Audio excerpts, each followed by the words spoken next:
Ready to learn all about the health savings account, also known as the HSA?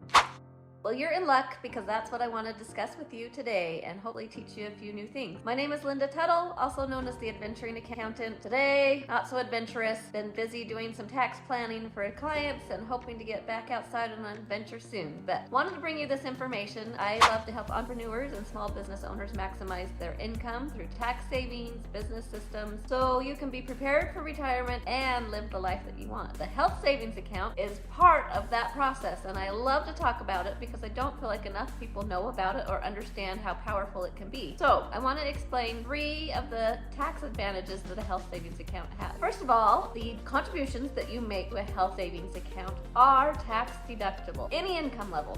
So it doesn't matter what you make, you can deduct your contribution to a health savings account. The second is that the growth within the account is tax free. So you can invest it into a regular health savings account, have it earn interest. You can actually invest it into other things, and I'll be talking about that here in a minute. But all of the growth in the account is tax free. And the third advantage to this is the distributions that come out of an HSA are actually tax deductible as well. So it hits all 3: tax deduction going in, tax-free growth, and tax deductible distribution. The nice thing about a health savings account is you can pull the distributions out at any age as long as it's for a qualified medical expense. You can, if possible, a couple strategies to keep in mind with this. One, if you are in a position that you are able to make the contributions to the health savings account and leave it there, pay for your medical expenses out of pocket, and let that HSA continue to grow, it can be there for you in your retirement years, because one of the biggest expenses in retirement years, unfortunately, is medical expenses. But why not start building this vehicle now? Like I say, it's part of tax savings in your younger years and then part of your retirement planning, in my opinion, if you do it correctly. Now, I wanted to bring this up at this point of the year because the open enrollment is available for health insurance plans, and as you're doing your shopping, there's a few things to be aware of. In order to be eligible to have a health savings account, you need to have a high deductible plan. And I wrote these numbers down because I didn't remember all of them off the top of my head. But for plans, if you're looking into 2024, the minimum deductible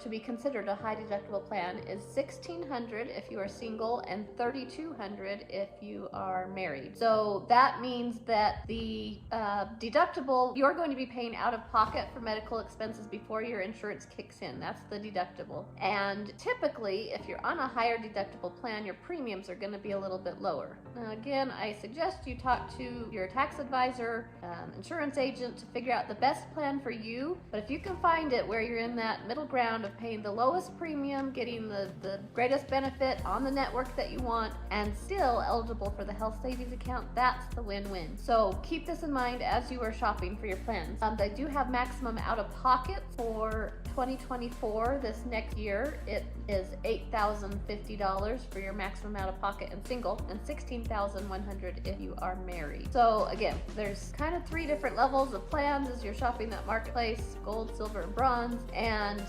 there's a lot of factors that go into it, but I wanted to bring this to your attention so that you can have it on your mind as you're shopping, and like I said, think about those advantages to having a health savings account. Now, the maximum contributions for 2023, and you can continue to make these even up until April of 2024. So up until the time that you file your tax return for 2023, you can still continue to make contributions to your health savings account. For 2023, that is $3,850 if you're single, $7,750 if you are married. And for 2024, those numbers are $4,150 if you are single, $8,300 if you are married. If you are over 55, you can actually make an additional $1,000 contribution to your health savings account. And so those numbers account for what you can deduct. Anything that you make as far as that contribution is tax deductible up to those limits. Now, I wanted to also mention something else that I have recently discovered that I think is quite powerful. You can actually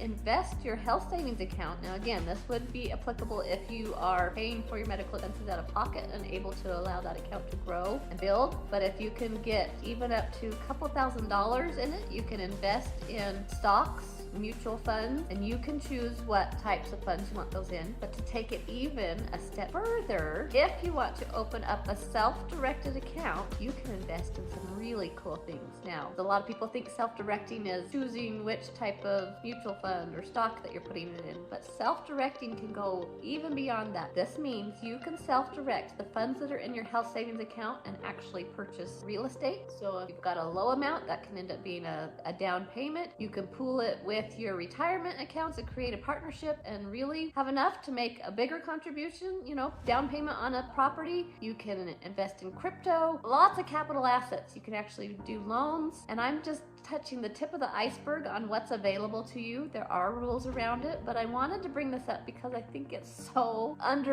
people just don't know about this, and so I want to get the word out to help people understand that you really can take control of your financial future by learning about some of these things. If you'd like to learn a little bit more about setting up a self-directed health savings account, that's a mouthful, you can click that link below. I am an affiliate there, and so I do get a little bit of a commission, but it doesn't cost you anything extra to go through my link. You can set up a call and speak to them directly without paying anything to just see if this is something that would be a good fit for you.